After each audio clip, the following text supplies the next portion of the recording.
त्यांनी केलेल्या क्रियेला ती प्रतिक्रिया होती, परंतु ते कुठं असं दोन समाजाचा विषय त्याच्यामध्ये तो जो दाखवण्याचा प्रयत्न करतोय.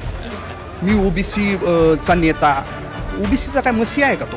काय त्याचं योगदान, काय योगदान त्याचं काय आहे? काय केलं त्यांनी ओबीसीसाठी? फक्त जे काय आहे भुंकणे, याच्याशिवाय दुसरं तो काही करत नाही. एक खालच्या पातळीवर कुणालाही बोलायचं, अजितदादांपर्यंत काहीतरी बोलतो, खालच्या पातळीवर जाऊन टीका करतो. हे असं खपून घेणाऱ्यामधले आम्ही नाही आहेत. त्याला म्हणावं नावावर जाऊ नको तू, आमच्या नावावर बिलकुल जाऊ नको.